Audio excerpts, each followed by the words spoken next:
সোমেন ভাবল, এখন যদি সে আততায়ীকে গুলি করে, সেই গুলির শব্দ নিশ্চয়ই পাথরের দেওয়ালে প্রতিধ্বনিত হবে এবং অনেক লোকের কানে যেতে পারে সেটা। অন্যদিক থেকে গার্ডরা শব্দের অনুসন্ধানে দৌড়েও আসতে পারে। তাহলে কি করা যায়? এ কথা ভাবতে ভাবতেই লোকটা একদম সোমেনের কয়েক হাতের মধ্যে চলে এলো। চাদর মুড়ি দেওয়া থাকলেও বাতাসের চাদরটা হয়তো একটু সরে গেছিল। চাঁদের আলোতে এক ঝলকের জন্য সোমেন দেখতে পেল লোকটার মুখ। হতভম্ব হয়ে গেল সে। আরে, এই যে প্রফেসর কাঞ্জিলাল! তাহলে কি সত্যি টেলিপ্যাথির মাধ্যমে কৈলাস বা তাদের মনের কথা জেনে গেছিল? লোকটা কি বুঝতে পেরেছিল তারা সোনা নিয়ে এসেছে? টেলিপ্যাথির মাধ্যমেই কি কৈলাসকে পরিচালিত করলো মাধবকে ধাক্কা দেবার জন্য? মাধবকে ধাক্কা দেওয়ার আগে নিজের কপালে একবার হাত দিয়েছিল কৈলাস, ঠিক যেমন গাড়িতে ওঠার সময় পুলিশ অফিসার নিজের কপালে হাত দিয়েছিল। ব্যাগ শুদ্ধ সোনা আত্মসাৎ করার জন্য তার উপরে কি মানসিক প্রভাব খাটিয়েছিল প্রফেসর? তাকে সে ফিরে যেতে বাধ্য করেছিল। কিন্তু বিজ্ঞানের যুগে এটা কি সম্ভব? তাহলে কি প্যারাসাইকোলজি সত্যিই একটা বিজ্ঞান? আর তারপর একটা সত্য অনুভব করলো সোমেন। সোনাগুলো আত্মসাৎ করার জন্য কাঞ্জিলালের পথের কাঁটা একমাত্র সোমেন। লোকটা নিশ্চয়ই তাকেও পৃথিবী থেকে সরিয়ে দেওয়ার চেষ্টা করবে, আর তার আগেই কাঞ্জিলালকে এই পৃথিবী থেকে সরিয়ে দেওয়া প্রয়োজন। তাতে তার প্রাণটাও বাঁচবে, আর সোমেনের এই সোনাগুলোর কোনো দাবিদারও থাকবে না। তবে সোমেন কাজটা কাঞ্জিলালের বাড়িতেই করবে, এখানে নয়। বাড়িতে ফেরার পথে সোমেন নিরাপদ দূরত্ব রেখে তাকে অনুসরণ করতে লাগলো। আর তাকে অনুসরণ করতে করতে সোমেনের খালি ভাবতে লাগলো, এও কি সম্ভব? লোকটা কি সত্যি পাঠ করতে পেরেছিল কৈলাস বা তাদের মনের কথা? সেই জন্যই কি তার চোখের দিকে তাকালে অস্বস্তি হচ্ছিল, কপালের রগ দপদপ করছিল। একটা সময় বাড়িটার কাছে পৌঁছে গেল তারা দুজনেই। পেছনের একটা সিঁড়ি বেয়ে কাঞ্জিলাল দোতলায় উঠে যাওয়ার পর সোমেন ও সন্তর্পণে বাড়ির ভেতরে প্রবেশ করলো। সোমেন প্রথমে ঢুকলো তাদের ঘরটাতে। সোনার 4টে বাটও তাকে নিতে হবে। ছোট ব্যাগটা নেবার জন্য সে খাটের তলায় ঢুকলো। ব্যাগটা নিতে গিয়ে হঠাৎ খাটের নিচের পাটাতনের গায়ে একটা জিনিস আধো অন্ধকারের মধ্যেও তার চোখে পড়লো। সেটা মাইক্রোফোনের মতন দেখতে। কাঞ্জিলাল কি গোপনে মাইক্রোফোনে এ ঘরের লোকেদের কথাবার্তা শোনেন? এখন অবশ্য এসব কিছু ভাবার সময় নেই। ব্যাগটা নিয়ে সে ঘর ছেড়ে বেরিয়ে সন্তর্পণের রিভলভার হাতে দোতলার সিঁড়ি বেয়ে উপরে উঠতে শুরু করলো। সারা বাড়ি নিঝুম। দোতলার একটা ঘরেই শুধু আলো জ্বলছে, সেই ঘরটায়, যে ঘরটায় কাঞ্জিলালের সাথে এদিন দুপুরে সাক্ষাৎ হয়েছিল ওদের তিনজনের। দরজার পাল্লাটা একটু ফাঁক করা। ঘরের ভেতর থেকে আলোর রেখা আসছে। সোমেন সাবধানে উঁকি দিল ঘরের ভেতর। হ্যাঁ, লোকটা ঘরের ভেতরেই আছে। পোশাকটা পাল্টেও ফেলেছেন। তার হাতে বেশ বড় একটা সুটকেস। সেটা নিয়ে সে দরজার দিকে আসতে লাগলেন। ঠিক সেই সময় দরজা খুলে ঘরের ভেতর ঢুকলো সোমেন।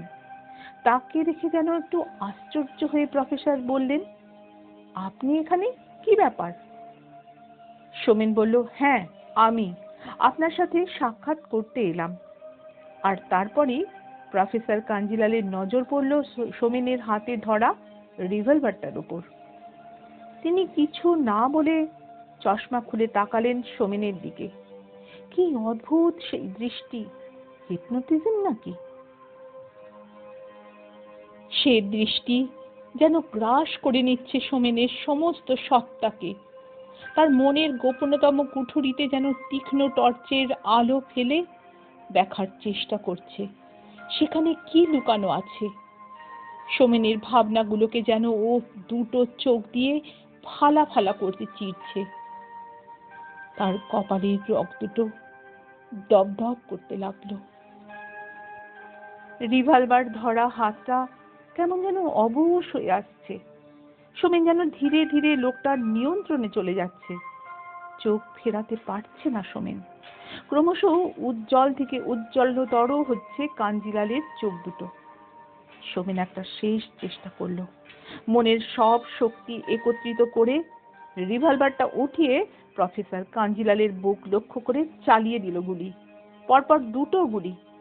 প্রচন্ড শব্দে কেঁপে উঠল ঘর।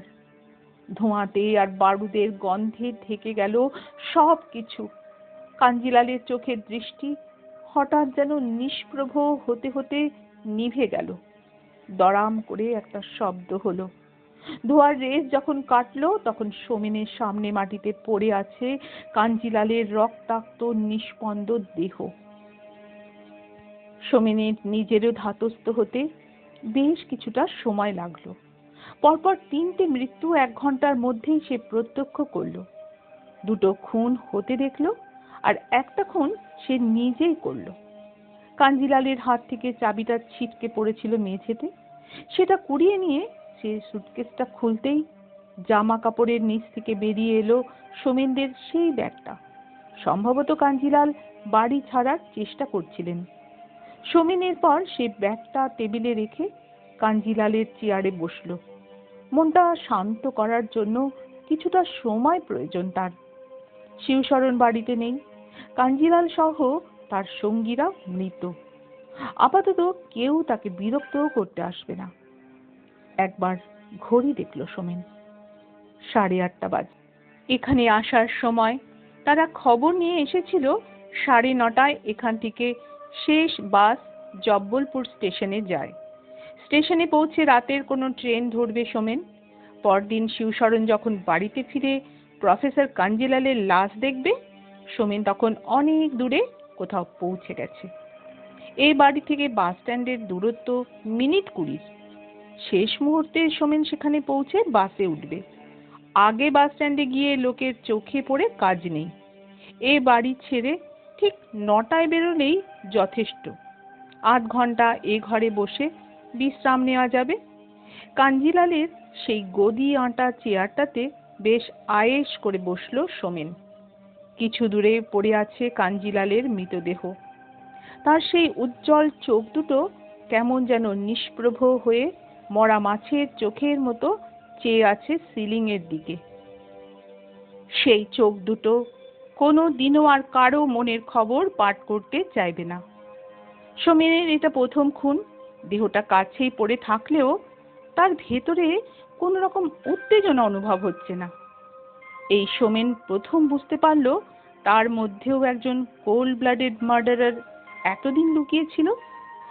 একটু বেশ আত্মতৃপ্তি অনুভব করলো সে। শুধু কয়েকটা প্রশ্ন তার মাথার ভেতর ঘুরপাক খেতে লাগলো। ওই মৃত লোকটা কিভাবে জানতে পারলো তাদের ব্যাপারটা? লোকটা কি সত্যি থট রিডিং জানতো? লোকটার চোখের দিকে তাকিয়ে তার অদ্ভুত মনে হচ্ছিল কেন এরকম? আর এরপরই মনে পড়লো সেই খামটার কথা। সেটা দেখলেই তো সব সম্ভাবনা নিরসন হয়। ব্যাপারটা মাথায় আসার সাথে সাথেই সে চাবি দিয়ে সামনের টেবিলের ড্রয়ারটা খুলে ফেললো।